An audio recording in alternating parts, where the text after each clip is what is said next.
उपस्थित सर्वांना मनपूर्वक नमस्कार। एक शेवटची पिढी आपल्यातून कायमची निघून जाणार आहे। इकडचा निसर्ग जपणारी, इकडच्या प्रत्येक गोष्टीची माहिती असणारी आणि इकडची संस्कृती जपणारी एक शेवटची पिढी आपल्यातून कायमची निघून जाणार आहे।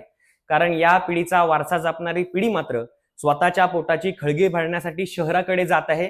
कारण इकडच्या या पिढ्यांनी येवा कोकण आपलोच असा अशी आपुलकीची साथ देऊन इतरांना या कोकणात जरूर बोलवलं, परंतु इकडे येणाऱ्या प्रत्येकानेच या कोकणाला आपलं मानलेलं दिसत नाही आणि म्हणूनच आज विकासासमोर भला मोठा प्रश्नचिन्ह उभा राहिलेला दिसतो।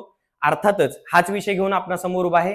आदरणीय ज्ञाते, श्रोते आणि वक्ते मी ध्रुव राऊत आपणासमोर विषय मांडतो आहे, येवा कोकण आपलोच असा पण विकासाचं काय प्रश्नचिन्ह।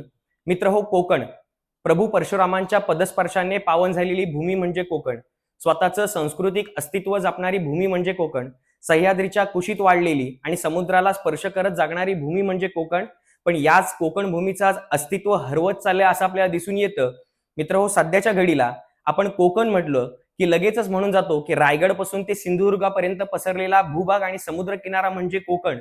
परंतु कोकण जर आपण खऱ्या अर्थाने बघायला गेलो तर अगदी पालघर पासून चालू होऊन ते शेवटी सिंधुदुर्गाच्या बॉर्डरवरती असणाऱ्या रेडी गावापर्यंत पोहोचलेला हा कोकण। परंतु सध्याच्या घडीला पालघर, ठाणे, मुंबई यांना आपण या कोकणापासून वगळतो, कारण यांचं झालंय औद्योगिकरण आणि शहरीकरण। पण सर, मुंबई हे पहिल्यापासूनच व्यवसायाचं प्रमुख केंद्र असल्या कारणाने त्याचं झालेलं हे औद्योगिकरण आपण मान्यही करतो। पण उर्वरित जो आता कोकण राहिलाय त्या कोकणाचं काय, हा प्रश्नचिन्ह सुद्धा या ठिकाणी निर्माण होतो।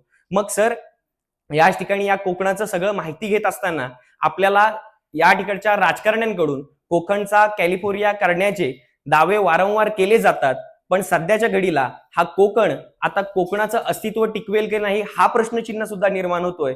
मग कोकणाला कोकण आहे या पद्धतीनं बघणं गरजेचं आहे, पण आपला दृष्टिकोन आता बदलत चाललेला आहे। कारण आपल्याला विकास म्हणजे फक्त औद्योगिकरण किंवा शहरीकरण दिसू लागलेलं आहे।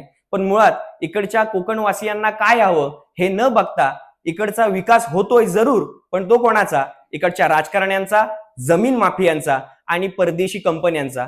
मित्र हो, इकडच्या राजकारण्यांना ज्यावेळी आम्ही प्रश्न विचारतो की सर विकासाच्या नावावरती तुम्ही काय केलं, त्यावेळी आम्हाला बोर्ड दाखवलं जातं, ते म्हणजे इकडच्या MIDCs कडे, इकडच्या रिफायनरीज कडे।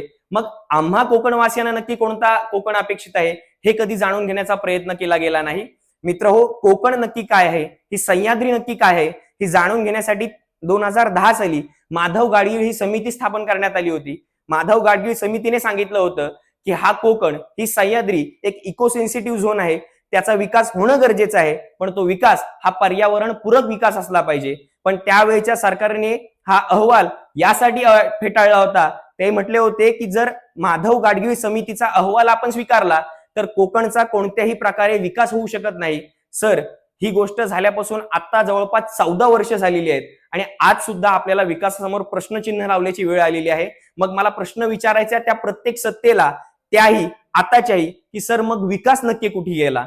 मग विकास हा कुठला माणूस होता का, हा सुद्धा प्रश्नचिन्ह या ठिकाणी निर्माण होतो। मग याच विकासाला शोधत असताना आम्ही ज्यावेळी या रिफायनरीजला किंवा MIDCsला विरोध करतो ना, त्यावेळी मग रत्नागिरीतले पत्रकार शशिकांत वारिशीची ज्या पद्धतीने भर रस्त्यावर दिवसाढवळ्या हत्या केली जाते ना, मग हीच हत्या बघून आमच्यासारखा सामान्य कोकणी माणूस सुद्धा डचमळतो, घाबरतो आणि थांबतो, स्वतःचे विचार थांबवतो। आणि म्हणूनच मग प्रश्न विचारण्याची कुवत आमची कमी होते। आणि असं म्हटलं जातं सर की ज्या दिवशी एखाद्या समाजाला, एखाद्या ग्रुपला ज्यावेळी कोणतेही प्रश्न पडत नाही ना, त्यावेळी त्या समाजाचा विकास थांबतो। पण आज या विषयाच्या माध्यमातून आपल्याला प्रश्न पडलाय की विकास गेला कुठे? आणि मग हाच विकास शोधण्यासाठी आपण ज्यावेळी जातो त्यावेळी आम्हाला अपेक्षित असणारा विकास होऊ शकतो तो म्हणजे फक्त पर्यावरण पूरक पर्यटनातून। म्हणजे मग हेच पर्यावरण पूरक पर्यटन शोधत असताना आम्ही ज्यावेळी पर्यटनाचा प्रमुख घटक किंवा रायगड मधला प्रमुख पर्यटनाचा भाग म्हणजे अलिबाग ज्यावेळी बघतो ना,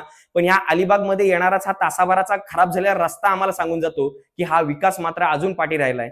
सर, विकास जरूर होतो, पण अशा ठिकाणी जिथून फायदा होईल राजकारण्यांना, जिथून फायदा होईल परदेशी कंपन्यांना, पण प्रमुख जो इकडचा स्थानिक वासी आहे त्या स्थानिक वासियाचा कधीही विचार केला जात नाही। आणि म्हणूनच इकडचे वर्षानुवर्ष सत्तेमध्ये असणारे राजकारणी मात्र श्रीमंत होत चालले आहेत आणि आमचा साधारण कोकणी माणूस मात्र हा कोकण सोडून मुंबई पुणे सारख्या शहरांमध्ये दिवसेंदिवस वास करायला जात आहे. म्हणूनच या कोकणाची झालेली ही दैनंदिन अवस्था बघवत नाही आणि ही अवस्था न बघतानाच मग स्वतः इंजिनिअरिंग करून या कोकणाचा पर्यावरणपूरक व्यवसाय करण्यासाठी ज्यावेळी प्रसाद गावडे सारखा विद्यार्थी हा या कोकणात येतो आणि मग अशा प्रकारच्या सामान्य विद्यार्थ्याला या ठिकाणी कोणत्या प्रकारचा विकास करावा हे समजतं आणि तो कार्य करतो. मग याच माध्यमातून कोकण भूमी फाउंडेशन, कोकणी रानमाणूस फाउंडेशन अशा प्रकारचे फाउंडेशन उदयास येतात.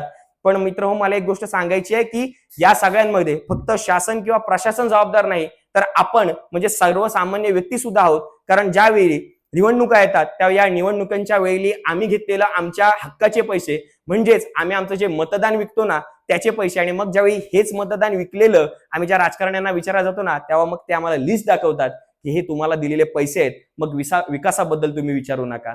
मग या ठिकाणी हे भ्रष्टाचार थांबवणं गरजेचं आहे, स्वतःला सुधरवणं गरजेचं आहे. आणि ज्यावेळी आम्ही कोकणी माणसं एकत्र येऊन स्वतःला सुधरवू, हे भ्रष्टाचार थांबवू, त्यावेळीच खऱ्या अर्थाने या कोकणाचा विकास होईल, शाश्वत विकास होईल आणि पर्यावरणपूर्वक विकास होईल. एवढाच माफक आशावाद व्यक्त करतो आणि आपला निरोप घेतो. धन्यवाद.